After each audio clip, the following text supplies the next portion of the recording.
All right, first time. Second time is a charm.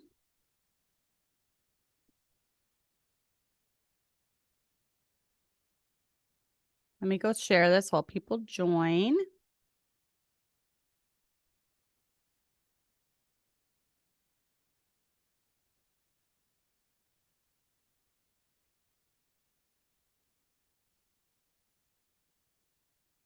All right, and then I'm going to also go delete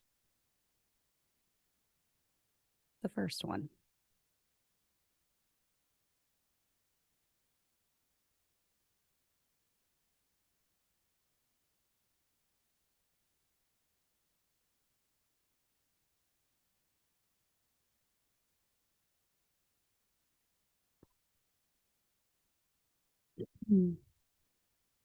Okay, still battling a cold and sore throat like week 4.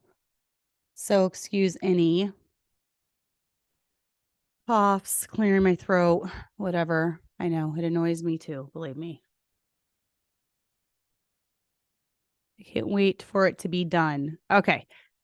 Hello, Amanda. Hello, Day. And hello, Marissa. And hello, Candors. Welcome, welcome. All right. So we got some ladies on now. So let's go ahead and get into the topic for today. So I'm going to be, like I said, the last 4 weeks we've been dealing with marriage. I'm going to do one more segment about marriage with a special guest, but it kind of delves into not just marriage, but relationships as a whole. We're going to be talking about how past experiences, maybe being raised in an ultra religious sect, or well, she was raised Mennonite / Amish, and so she's going to be coming on to talk just about how that kind of impacts the way that you view marriage or view relationships, and just some ways to kind of overcome some things in your life. And obviously she's on the journey herself. So she has not arrived. I've not arrived. None of us have arrived, but I think it's good to get other viewpoints and perspectives different from our own. So I'm excited about having her on to kind of delve into that. But I needed a week to kind of put my thoughts together when it came to that. And this week was not it. So we just got back from Florida Saturday evening. All day yesterday, we were at church. Kaylin, my birthday was kind of because it was on a Sunday. We're going to kind of do some stuff for that later this week. So after all my piano lessons are done for the week, we're going to kind of celebrate that a little bit later because we didn't really get a chance to celebrate it at all. But shout out to Abby's boyfriend for making sure that we went out to eat last night after church. That was very nice of him. So I did get Angelo's pizza, which I love. I don't get it ever with my husband because he hates cheese and they put lots and lots of cheese on it. So I definitely enjoyed that. So yes, it was okay overall, but not really much celebration going on. So we'll delve into that later this week. But hey, Miriam, Derek, Amber, and Rita, we got a good crowd here already. So I wanted to delve into the subject though, because it's fresh on my mind. The author David Brooks was actually recommended to me because some of the titles seemed like titles that I would enjoy. And I bought his first book and I actually was able to read it the entire 2.5-hour flight to Florida, 2.5-hour flight back. It took me about 5 hours of reading and I finished it as a whole. So where I will be, give a disclaimer, there is language in his books. Obviously, I don't agree with 100% of everything. Most of the language comes from when he was quoting other people or movie quotes, along those lines. So there is some language. It would not be one that I'd listen to as an audiobook, especially with kids around. But there was a lot of informative things in it that really made me think.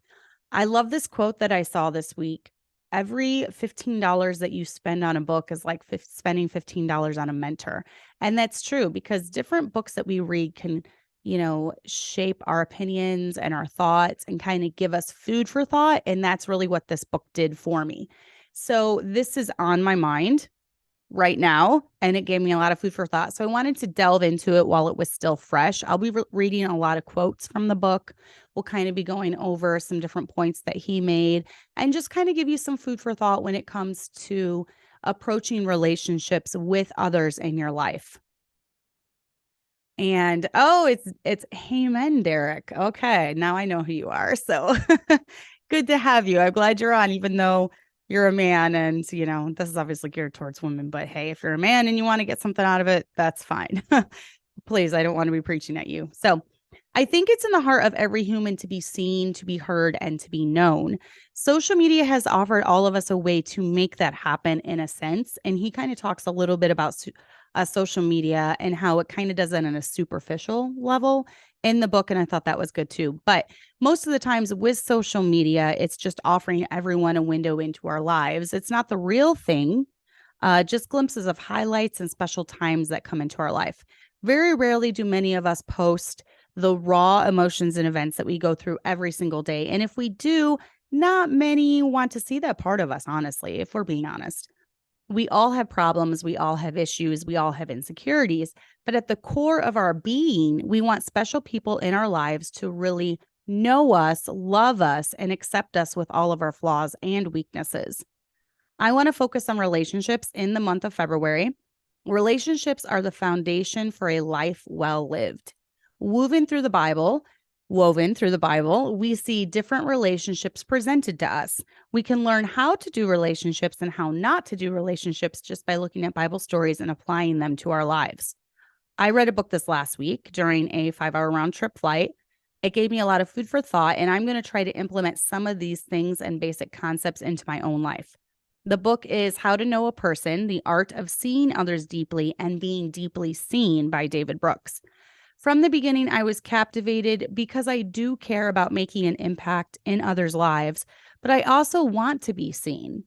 Some who watch this channel think that they know me, but they really don't. They only see a part of me, and they don't see me day to day. They don't see my struggles and my life and my intimate moments. They don't know my likes and dislikes and pet peeves and my insecurities and my weaknesses. They think they know me, but they are only getting the small glimpses, just 1 hour a week in a tiny way. I'm also not the greatest speaker, and I'll say that's one of my flaws. It's one of my weaknesses. And I don't know how to articulate things in a correct way sometimes. It's also why I write a long intro, because I do better writing than I do speaking. For someone to truly know someone else, they know their deepest fears, their deepest struggles, and their weaknesses. And this isn't something that most of us put out there publicly. But those closest to me know those things. I thank God for the ones He has put into my life that accept me as I am. They love me despite my shortcomings and my failures. All of us should be growing in our lives, and I like how He specifies that we are all different people at different stages, and hopefully we are all maturing and growing and learning. I know I look back on some of the things that I said to my past friends and I cringe big time. I was a punk sometimes, and I thought I knew everything, when in essence I barely knew a thing. I am constantly learning how to navigate life and friendships and relationships, and I in no way have all of the answers.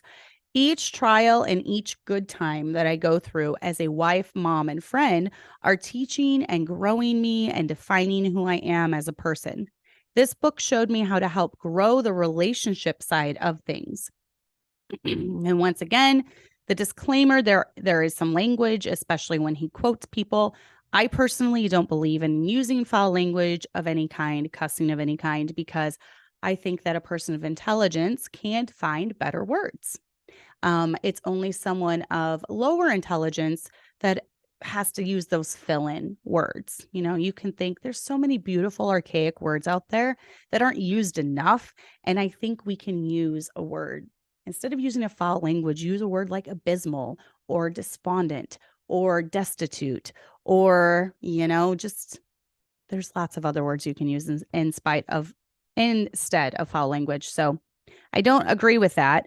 There are obviously other things that I don't agree with, but he also gave a lot of good points. So one of my biggest takeaways was this, and this is a thought that I've really thought a lot about since I read, was number one, are you an illuminator or are you a diminisher? When you come into a room, do you light up the room? Do you brighten up the room? Are people happier just because you're around? When I think of an illuminator, I actually think of Pastor Boyle. And maybe it's just because we were there, but this is a man that always seems like he's happy. I know he's not. And I know he has bad moments. And I know that he gets grumpy. And I know he gets tired. And I know he gets stressed at times. But when he is around people, he illuminates the room. He is always smiling. He's always happy. He's always upbeat and encouraging and optimistic. So he comes in and the room is a better place because he's there, you know. And my husband is also like this. My husband is an extrovert to the max. I'm an extrovert. We're both extroverts, but my husband is also very upbeat, optimistic. He's optimistic by nature. I would say a lot more than me. I tend to be pessimistic by nature. And he just lights up a room when he's around. You know, he makes other people feel good. He sees people. And Pastor Boyle is that way too. He sees people, he talks to people, he really gets to know people on a deep level. So I would call him an illuminator. And a lot of pastors are like this. They kind of have to be, you know, it's kind of in their profession. But diminishers, they make people feel small and unseen. They see other people as things to be used, not as persons to be befriended. They stereotype and ignore. They are so involved with themselves that other people are just not on their radar screen. So that would be who I would consider a diminisher, someone that wants all the focus on them. They come into a room and they just talk about themselves. They put other people down. They give people snooty glances. They don't include everyone in their realm of conversation. They maybe only have one or two close people that they'll even talk to. They don't, you know, go around talking to others. They don't befriend others. They're not friendly. That would be who I would consider a diminisher. Yes, I do too, Derek. Now, my mom always told me this. She always told me that your eyes are the windows to your soul, and that a lot of thoughts and emotion come through your eyes. And I've always remembered that. And she always told me that she loved my smile. That's why I'm getting wrinkles. See, she loved my smile because when I smile, it lights my eyes. It shows through my eyes. And I think that's true of anyone. You know, when you smile, your emotions are shown through your eyes. Disgust is shown through eyes. Scorn is shown through your eyes. And I do believe that what's on the inside does tend to come out, and it is illuminated for other people to see. So yes, that's some good advice there. But one of the things I took away from this chapter, and I need to pull up my Kindle on my phone because I'm going to be reading a lot of the quotes on here. Let me pull it up really quickly. I'm multitasking. Sorry about that. But you should not look at people as a way to use them. We should not only look for those to befriend that we feel are going to promote us as a person. Are they going to make us move higher? This happens a lot in careers and career-minded people. In a business, you know, they only want to befriend those who they think can further advance their career or further advance their platform or, you know, whatever. So as people, we shouldn't be looking at others as a way to use them. And I really like some of the thoughts that he put into the first chapter.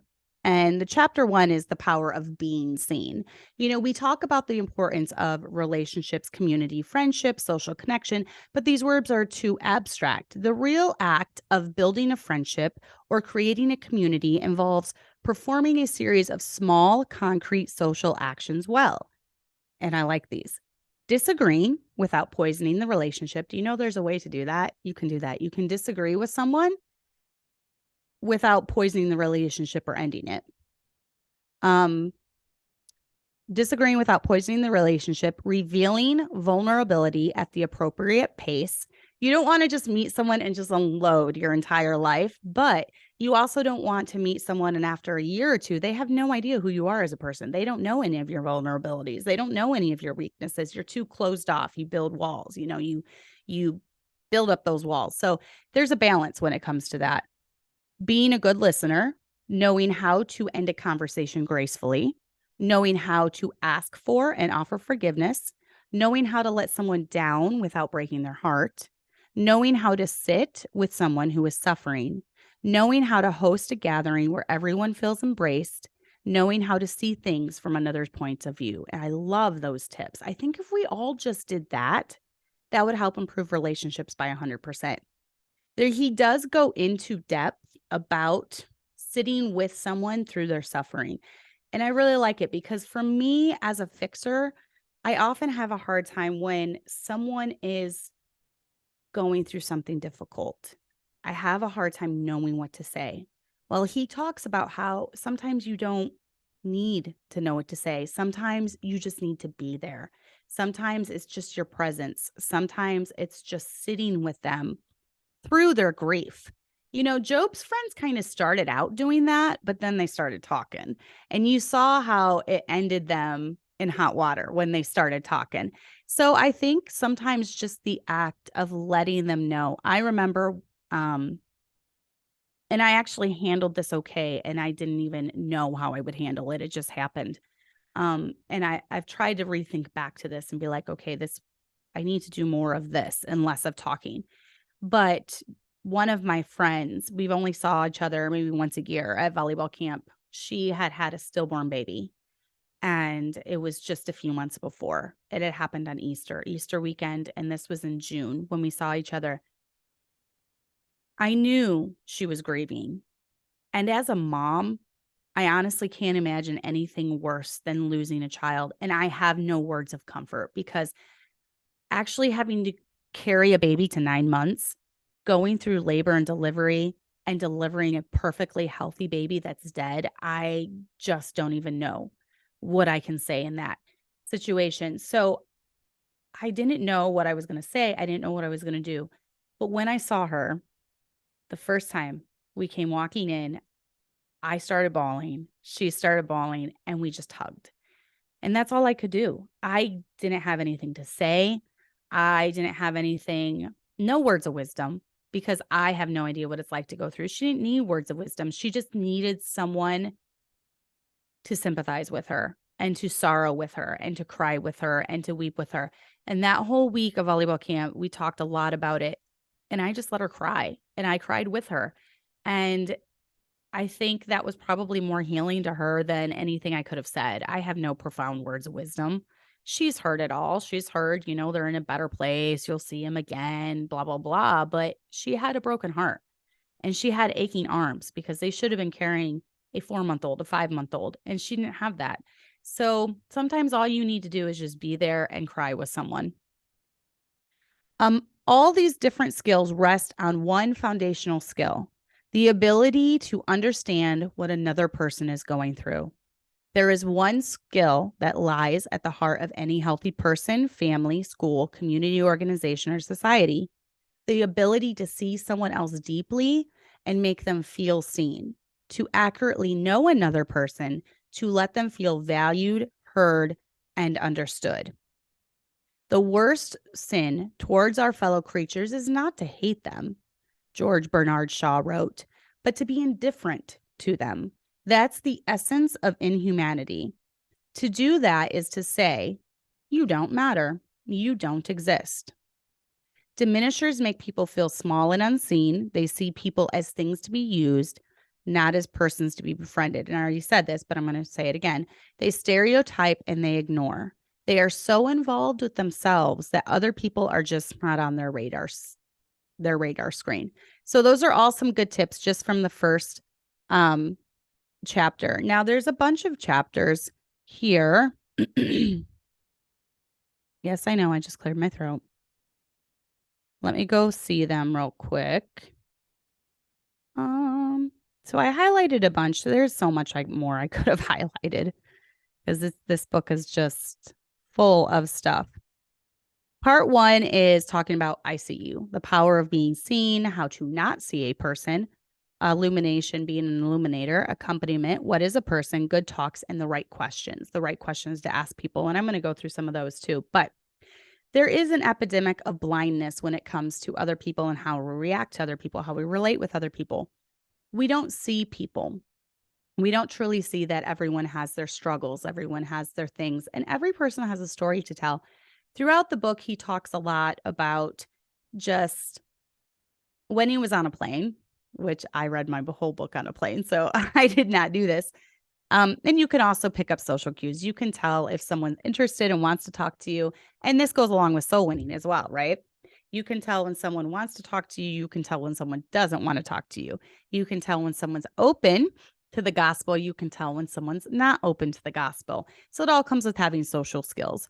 But he told a lot of stories about how sometimes he would just put his music away, put his book down, and he would really delve into the thoughts of the person next to him. He would ask about their life. And he heard lots of stories. He said, you would be shocked at how many people want to tell their story, because we all have a story. How many people don't mind being asked the hard questions? I often get made fun of, I guess, in a way, not made fun of, but people know that part of my personality is I'll just ask the question that everyone is thinking. And he talks often about how little kids will do this with people. They'll ask the hard questions. And the reason that people stop asking these is because they seem like they feel as if it's socially unacceptable to ask people the hard questions. I tell people, I ask people hard questions quite a bit. And I am actually, and I'll even tell them, you don't have to answer me. You don't have to tell me. If you don't want to talk about it, we don't need to talk about it. But I'm often surprised at how much someone will open up to you. Someone will literally tell you every single struggle they're going through, every single hard thing they're facing, and it's almost therapeutic to them, because sometimes we just want to be seen. We just want to let someone know that we're going through a hard time. We want sympathy. We want encouragement. We want a listening ear. And I feel like so often we are so quick to listen to respond, and we're not listening just to care. We're not listening just to listen. We're not listening so that we can be a comfort. We're listening so that we can respond. So we're not really hearing the other person when we do this. Yes, most kids are definitely hard questioners. If you want to know if you're fat, just ask your kid. They'll tell you. If you want to know if your outfit looks nice, just ask your kid. They'll tell you. They are not afraid of asking the hard things, telling you the hard things. And as we grow up and we get more and more socially aware, we tend to stop being this way. I can see like a little fuzzy on my face, kind of right out of there. I love kindness. Thank you for watching the little bit. But yeah, those are the chapters in the ICU. Now, I like the right questions that they ask. And these are some good things that we can teach our children to do, because I don't think we're teaching social skills to our children. I don't believe that we are teaching them how to be kind and how to be gracious. And, we're selfish by nature. All of us are selfish by nature. Our kids are selfish by nature. But big questions, when we ask people the big questions, it interrupts the daily routines that people fall into, and it prompts them to step back and see their life from a distance. Here are some of his favorite questions that do that. So if you're in a deep conversation, or it heads to a deep conversation, this is more than just, hi, how are you? Good. Those are the questions you don't really want to ask. Whenever you ask someone like, hey, what's up? How's it going? What's up? They're impossible to answer, because they're another way of saying, I'm greeting you, but I actually don't want to answer you. It's almost like the, hi, how are you? Yeah, I'm good. Most people aren't going to be like, I'm doing terrible. This is what's happened this week. So if you want to really get into some meat, there are some questions that you can ask them. Like, number one, what crossroads are you at? At any moment, most of us are in the middle of some transition. So this question helps people focus on what their transition is. What would you do if you weren't afraid? Most people know that fear plays some role in their life, but they haven't clearly defined how fear is holding them back. And I think we all have fears in our life. I know I have. The first time that I flew as an adult, I had fear. It was the fear of the unknown. I didn't know how to go from my car to it's O'Hare, so it's a huge airport. I have to take a bus or a trolley to the main airport, and then I have to find my gate, and I have to check in, and I hadn't gone through security. And there's all these fears that play into just everyday life. If you died tonight, what would you regret not doing? That's a loaded question. And obviously, these are going to be questions that you ask someone that you're wanting to get to know on a deeper level, not just an acquaintance that you're in the grocery store. Hey, if you died tonight, what do you regret not doing? Obviously, use some social awareness here.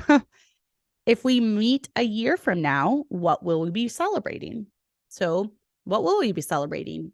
What do you want for your kids? Do you want to be celebrating a wedding? Do you want to be celebrating a grandchild? What are some of your dreams for the next year?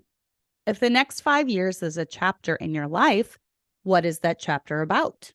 That's a good one. And can you be yourself where you are and still fit in? And that's a big one because I feel like so many people are trying to play a role because they feel like they need to, right? And this can go for churches too. A lot of women morph into who they are, who they think they're supposed to be in a certain setting. And different churches have different atmospheres. My church, Liberty Baptist Church, has a different atmosphere from Revival Baptist Church. They all have the same spirit, that same God honoring, wanting to do what God wants, that same spirit. But there's different personalities present. There's different personalities with the preachers. There's different personalities with the members. And so all of this plays into it. So oftentimes a woman who maybe doesn't have a lot of friendships, doesn't really have a lot of close friends outside of her church in her life will go into an environment like that. And they will think that they need to morph into whatever everyone else is doing. I.e., let's say the pastor's wife doesn't wear makeup. The members don't wear makeup, most of them, the majority. She comes in wearing makeup and she thinks, I shouldn't wear makeup because no one here does. So she stops wearing makeup. Maybe she does her hair a certain style. She starts doing it the way everyone there is doing it. Maybe she doesn't wear earrings and no one else does, or everyone does. And so she starts wearing earrings. Maybe she has a certain style. She loves florals and bright colors, but everyone wears gray and black. So she morphs into just wearing gray and black. She gets rid of all her bright colors. She gets rid of all her florals. That's extreme, but it actually does happen sometimes. So for me, I've just decided from the time that I got into the ministry, it did not matter who I was around. I was going to be me. Okay. So if I wear makeup at home, I'm going to wear makeup in whatever group I'm in. If I wear earrings at home, I'm going to wear earrings in whatever group I'm in. If I wear florals and bright colors, I'm going to continue to wear those florals and bright colors. So I've really tried to stay true to what I like and what, I do instead of just trying to morph into some group just because that's how everyone is. So, you need to ask yourself that. Can you be yourself and still fit in where you are? And if not, why? Why is that? So that's a hard question. There's some other ones. So we too often think that deep conversations can have to be painful or vulnerable. He tries to compensate for that by asking questions about the positive side of life. They don't have to be. You don't have to be asking for all the raw, gritty details of someone's life, but you can ask positive things. So tell me about a time you adapted to change, and we've all had change in our life. When was the time that you adapted to that? What's working really well in your life? I know we all have things that are working really well, and we all have some things that aren't working, and we're constantly tweaking those.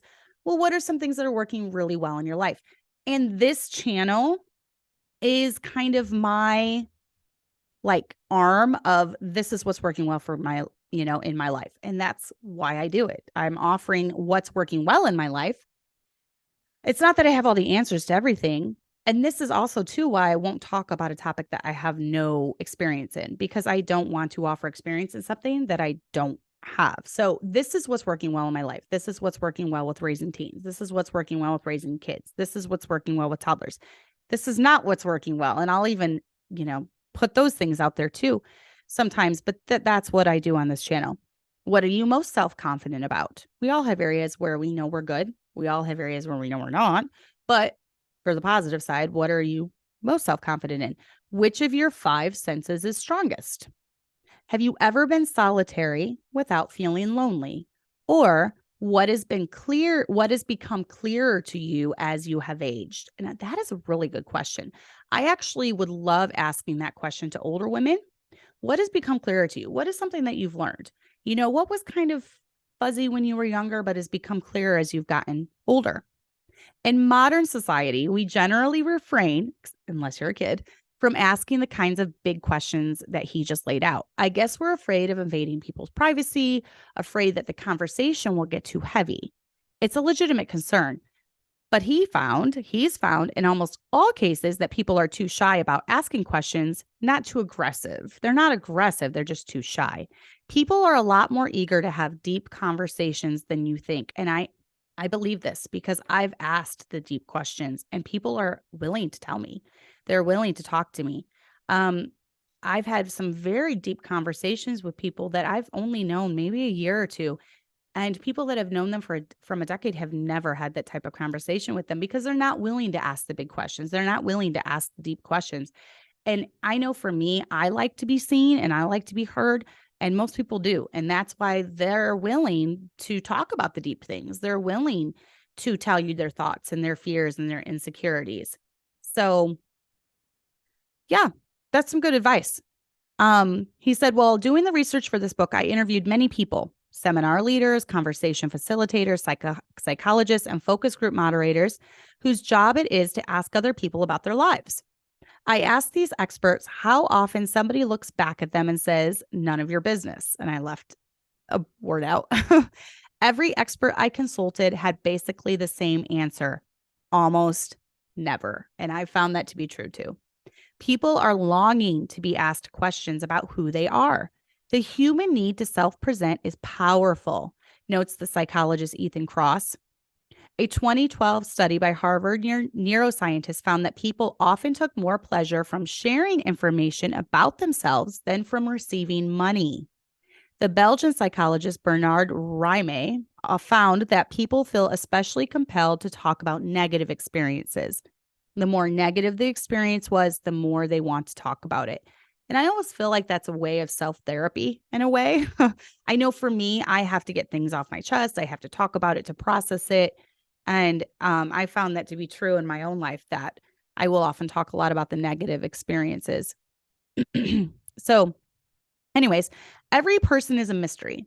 And when you are surrounded by mysteries, as the saying goes, it's best to live life in the form of a question. So thank you to all those people who have made fun of me for asking the deep questions. He only solidifies the way I am. So, but yeah. So the epidemic of blindness, we don't often see people. We are selfish by nature, and we are not teaching social skills to our kids. Now, there was a very, very interesting chapter in this book, and it was about the art of empathy and its impact on our children. Super, super interesting.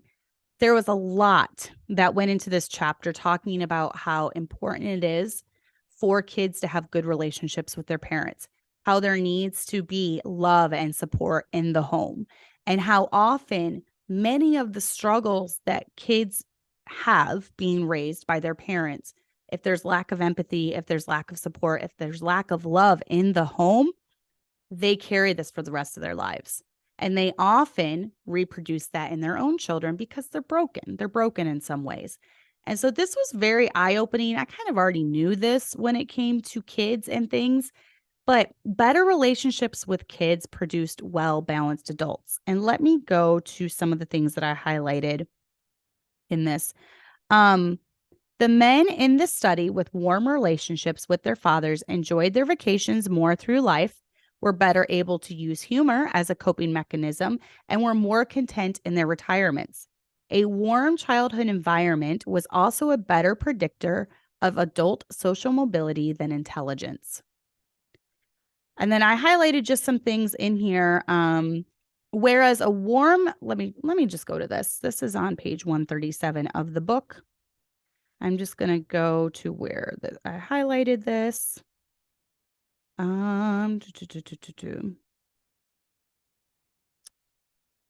Men with poor relationships with their mothers were more likely to suffer from dementia in old age. This is all from a study that they did about this.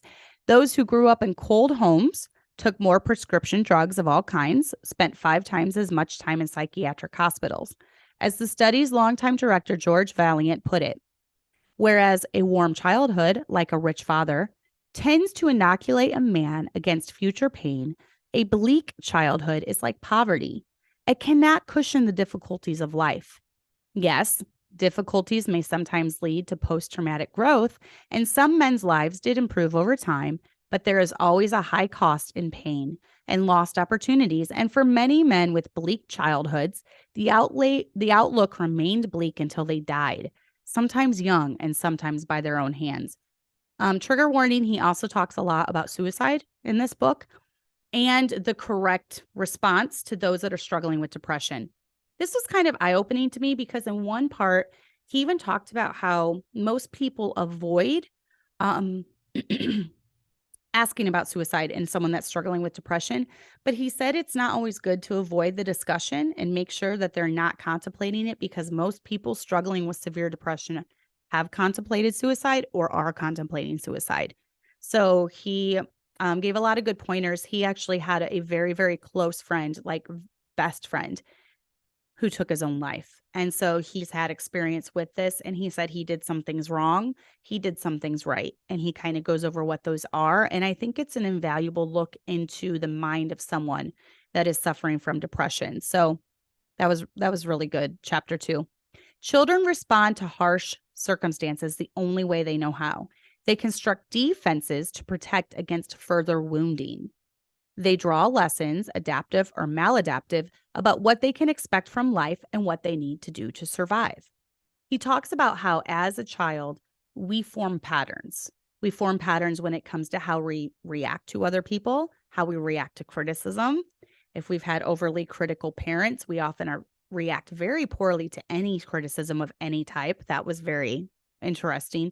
And then how we continue these patterns even as adults. Adults, adults in their 40s, 50s, 60s. And then, like they said, like the study found, sometimes even until you die. It's really hard to break forth out of these patterns.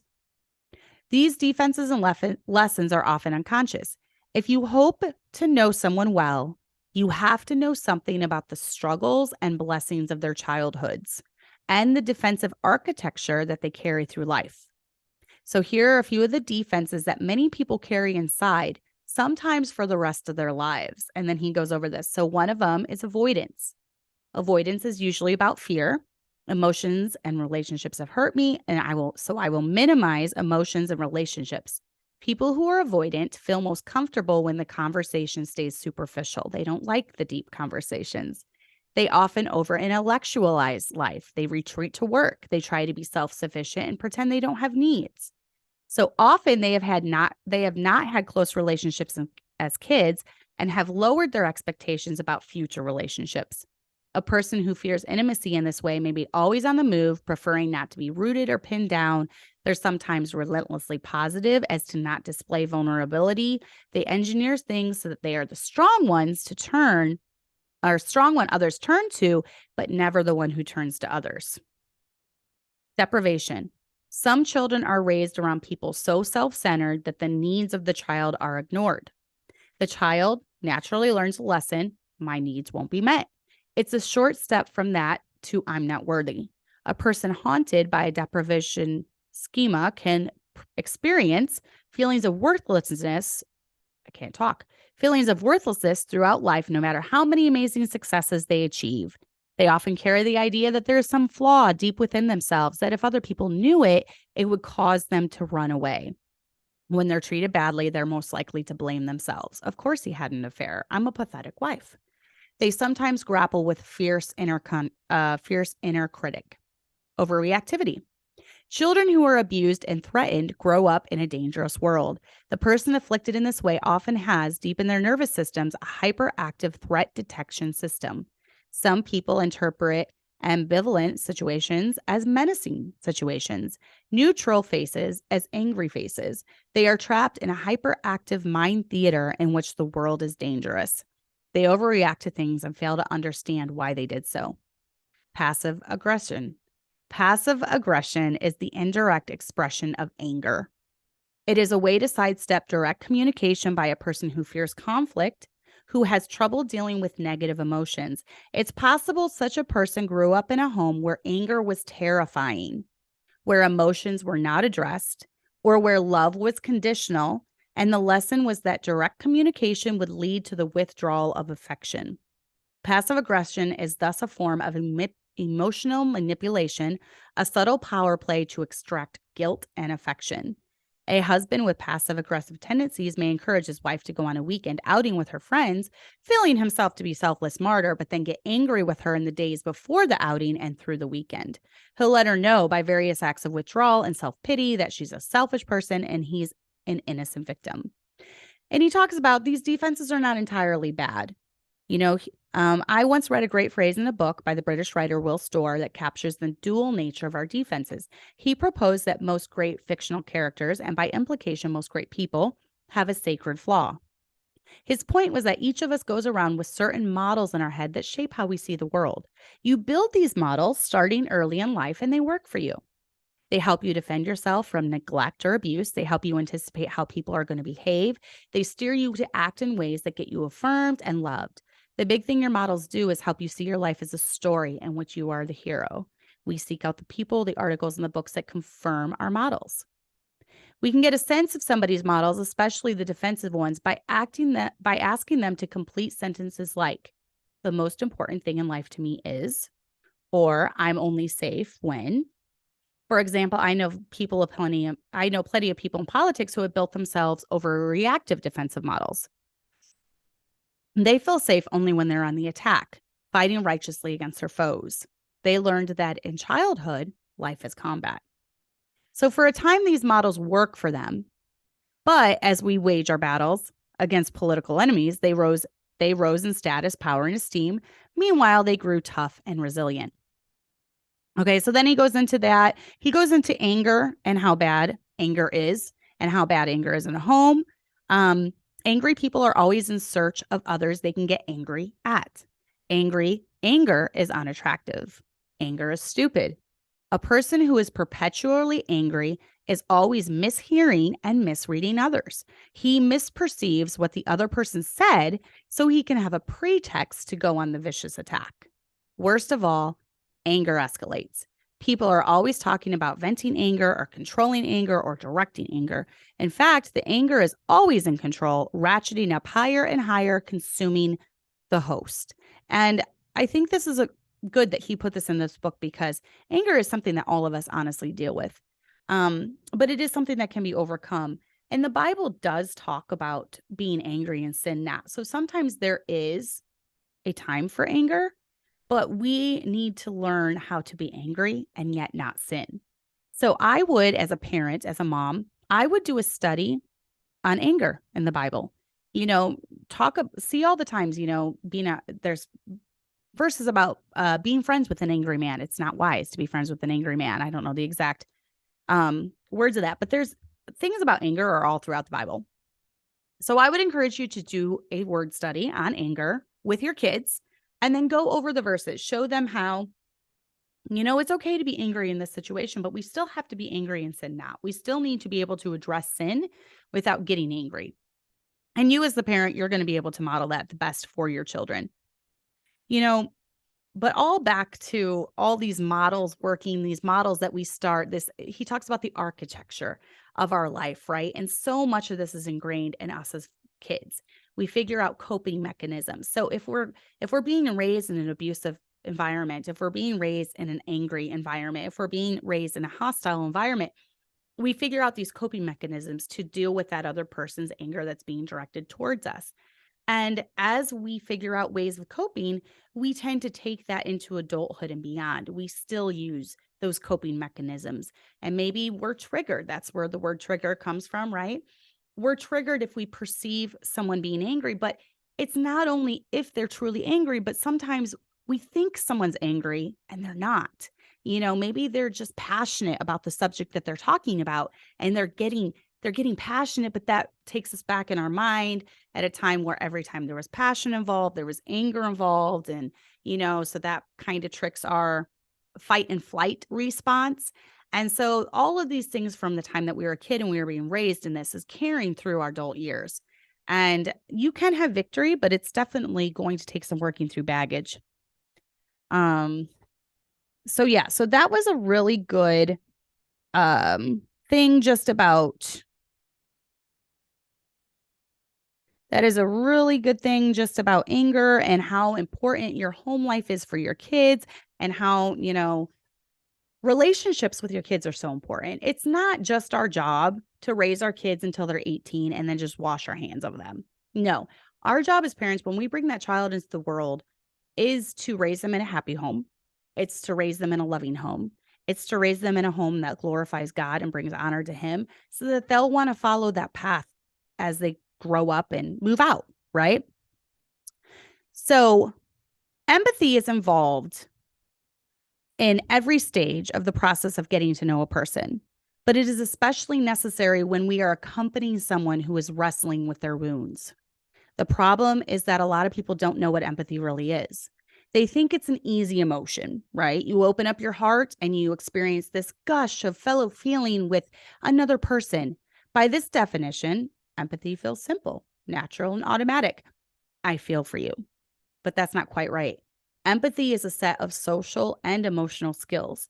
These skills are a bit like athletic skills. Some people are more naturally talented at empathy than others. Everybody improves with training. And that's why I read this book, because I am constantly trying to improve when it comes to this. I'm constantly trying to improve when it comes to really knowing someone and knowing them deeply and knowing what to say and knowing what not to say and knowing when I just need to be present for their struggles and not really offer a solution, just be there. Empathy consists of 3 related skills. First, there is the skill of mirroring. This is the act of accurately catching the emotion of the person in front of you, and this takes social skills. Every waking second, the people around you are experiencing emotions, which are sometimes subtle and sometimes overwhelming. Our emotions come in a continuous flow, not as discrete events. We encounter something, perhaps the aroma of a croissant or the sound of a door slamming, and we coat that encounter with a feeling, some evaluation that is positive or negative in some way. Every experience gets quoted with an emotion. That's why sometimes when I hear a train whistle, it brings back an emotion of when I was a kid in my house going to sleep at night. We lived right across the road from train tracks. And I would hear that train whistle. And it kind of brings back like a nostalgic feeling. Or if you smell a smell, the smell of spring, the smell of snow melting. Did you know snow melting has a smell? It really does. And it brings me back to a time when I was a kid and I was like Christmas break or something. We lived close enough to the Christian school I went to where I could walk back. And I remember just walking back and smelling, I think it might have been Easter break because it was nearing spring. And I just remember smelling that smell. And it brings me back to when I was a kid walking home from school. And I don't know, it's just little things like that. The process of creating emotion starts deep in your body. As the people around you go about life, their heart, lungs, hormones, endocrine glands, pancreas, immune system, muscles, and gut are all in constant emotion, depending on the situation that they happen to be in. Though most of the attention recently, I'm going to skip forward. Historically, emotions have had a bad reputation. They've been thought to be these primitive forces that sweep you up and lead you astray. Over the centuries, many philosophers assume that the reason is separate from emotions. Reason is the cool, prudential character, and emotions are the hard to control stallions. None of that is true. Emotions contain information. Unless they are out of control, emotions are supple mental facilities that help you steer through life. They assign value to things. They tell you what you want and what you don't want. I feel love for this person and want to approach him. I feel contempt for that person and want to avoid her. Emotions help you adjust to different situations. You find yourself in a threatening situation and you feel anxiety. This emotional state alters your thinking, so you're quick to look for dangers. Emotions also tell you whether you're moving towards your goal or away from them.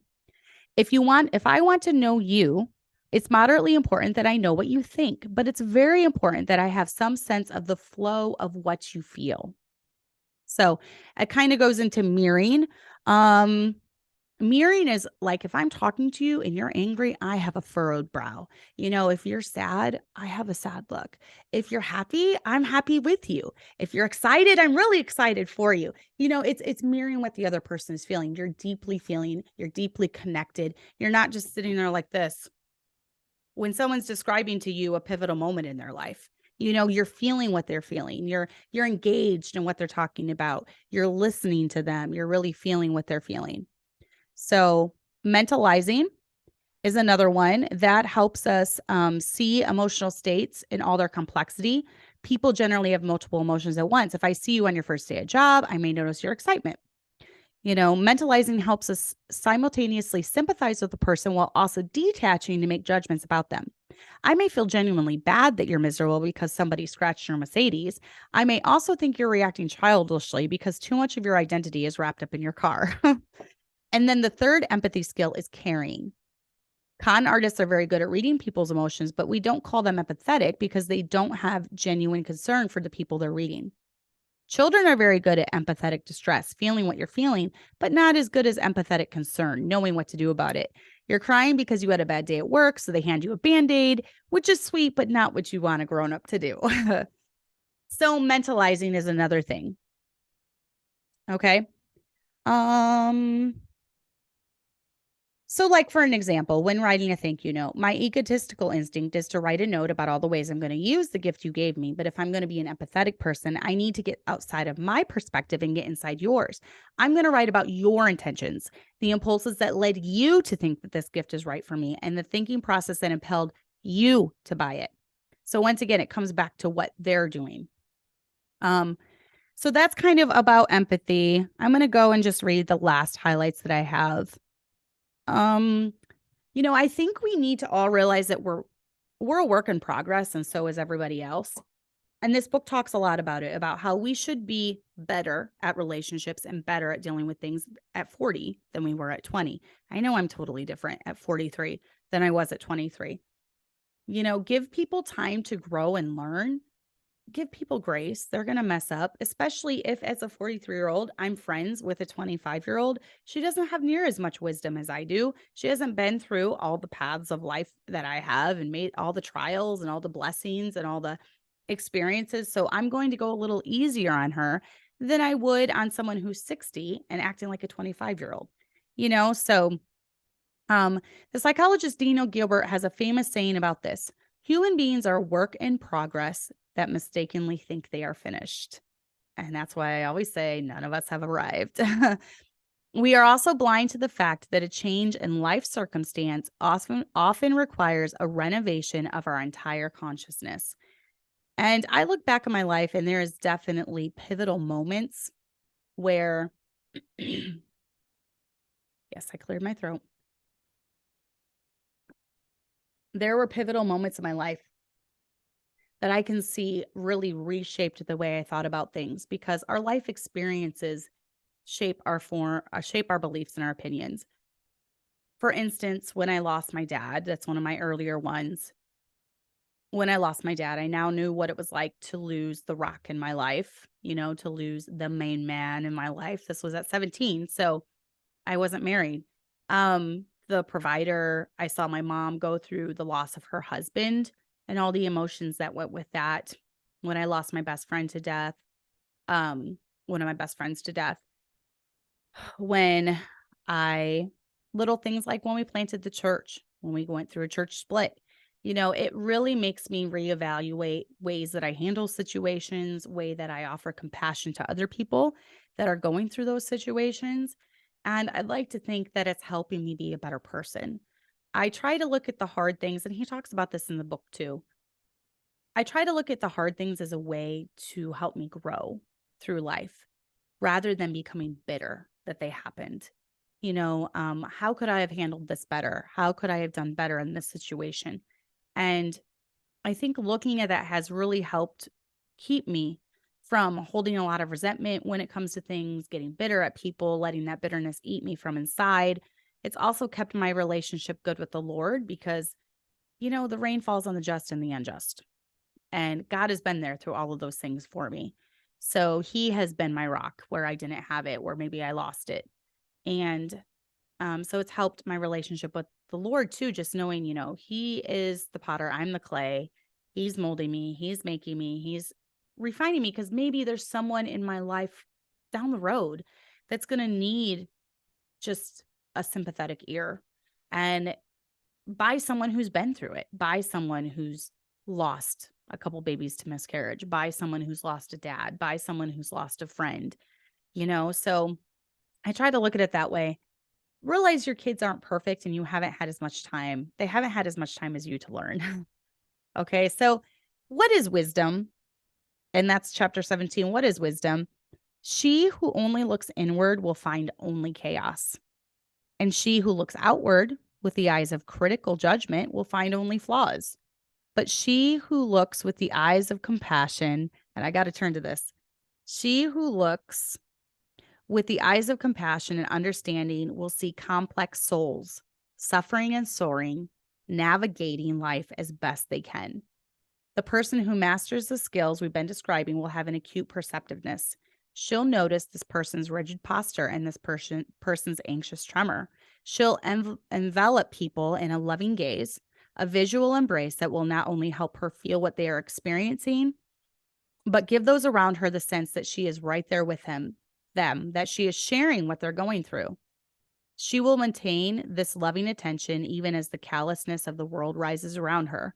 Following the advice in the sage W.H. Auden poem, if equal affection cannot be, let the more loving one be me.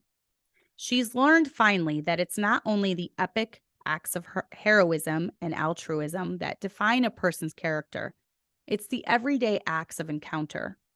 It's a simple capacity to make another person feel seen and understood. That hard but essential skill that makes a person a treasured coworker, citizen, lover, spouse, and friend. So that's kind of how he ends the book after he's gone through all of these, tips and advice. He goes over a list of things I think is really good about what not to say. When talking with someone, you don't want to be a one-upper. Like a lady's telling you about her awful birth experience. You don't want to be able, well, let me tell you when I had my baby, everything's always worse with you. This person has a medical scare. Well, let me tell you about my medical scare. This person had a tragic thing happen to them out and about. Well, let me tell you about the time I was held up. You don't want to be a one-upper. You don't want to be talking over to people all the time. You don't want to be constantly redirecting the conversation back to yourself, different things like that. So wisdom when it comes to relationships, it's really seeing others. It's listening to learn rather than listening to respond or give advice. Learning from kids and their conversations. You can kind of listen in, eavesdrop. Kids tend to be very open and honest with each other. Hannah right now is to a point where he talks about how toddlers don't know how to differentiate between the different emotions. Like we can have there's disgust, and then there's shame, and then there's anger. And, there's all these things, but they have no idea how to tell the difference. So everything is just anger, right? And so if they're feeling frustrated, if they're upset about something, that's why they'll scream, I don't like you anymore. I don't want anything to do with you. And Hannah's at that stage now. If she gets frustrated or upset with you, it's, I don't like you anymore. And her new thing, since our family likes Willy Wonka, is calling those who she doesn't like an Oompa Loompa. So, we're working on her, but she's 3. She doesn't understand how emotions and all these things flowing through her body are working. So she has to be taught that. And the best person that she can learn from is you. Your child, not Hannah specifically, but the best people that can learn, the best way your toddlers can learn is just by you, by watching you, learning from you. But yeah, learn from kids in their conversations. Look for ways to see other people. Look for the one who's being excluded. Look for the one who's being snubbed. Look for the one who's sitting all by themselves. Invest time into others. It's going to take time to form relationships. It's going to take time to develop these things, but invest time into others. Be there for others, but establish boundaries if need be. So like for me, sometimes it's not really boundaries, but sometimes I just don't have the time to delve. I'm teaching, I teach 20 hours a week of piano. So sometimes I just don't have time, or it's during a lesson. And I see that a message came through, but I can't answer it. So a little bit later, I'll tell them, I can't really talk about it right now, or when I get a break, or when I'm waiting for the next student or whatever. Like, I can't really talk about it now, but I'm going to revisit this. So make sure that you do revisit it, that you come back to it. You can tell someone, I'm really busy right now, but I'm going to get back to you with this. I'm going to think about this. For me, I don't want to just pop off too, if asked advice. I don't just want to pop off with the first thing that comes. So I want to think about it. I want to meditate on it. If it's something to do with marriage or a spouse, I need to ask my husband about it, get his opinion. So yeah, so on and so forth. But there are relationships in the Bible that we can learn from. We see good marriages, we see bad marriages. Some just off the top of my head. Sarah and Abraham, I feel like they had a pretty good relationship. She followed him, she obeyed him. She was obviously very beautiful, and he knew it because of the times that he lied and said that she was his sister, because in essence, it was a half lie, I guess, not really, because she was his half sister. Back then they did things like that. So I feel like overall, the impression I get is that they had a decent marriage.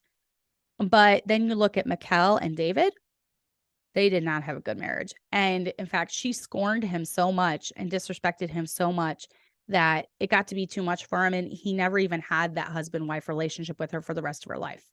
So she was just existing there in the castle or kingdom or whatever. David, he did not have great relationships with his kids. And I think that's a good lesson for all of us, because David is an anomaly. Okay. Because David was a man after God's own heart, but yet look at his relationships, even with his wives, they were not great. I feel like he had a better relationship with Jonathan in some ways, because he even said that the love of Jonathan was better than all these women. So, he had a better relationship with him, or maybe it was Solomon that talked about, no, I think it was David. But yeah, David did not have a great relationship with many of his wives. He did not have a great relationship with any of his kids. They turned out awful. So I think that's a good lesson, that even those who have a lot of strengths in a lot of areas, and maybe they are, just on fire for the Lord, and they're doing a great work for the Lord, but yet they neglect those relationships with their kids. That's a good lesson for us. What's important to us?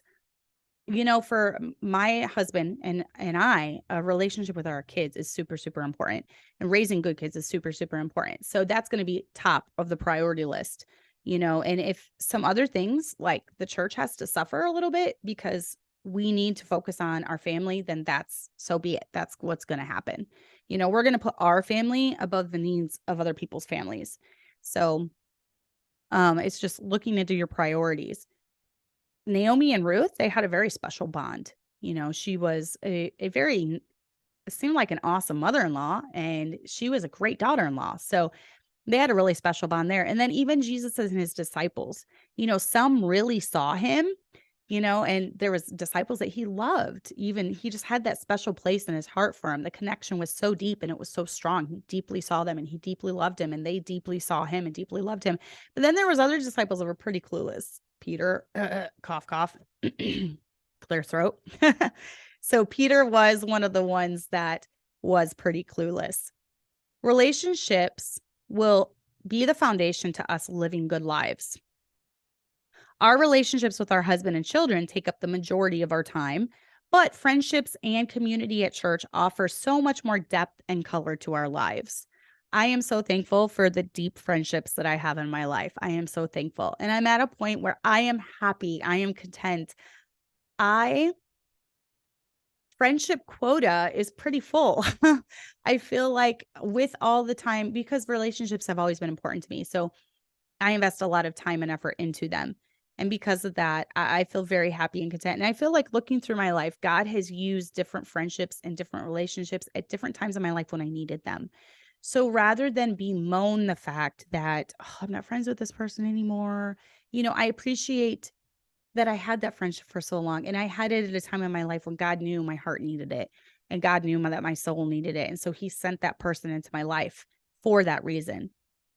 Okay. So sorry, Ashley. The name of the book is How to Know a Person, The Art of Seeing Others Deeply and Being Deeply Seen by David Brooks.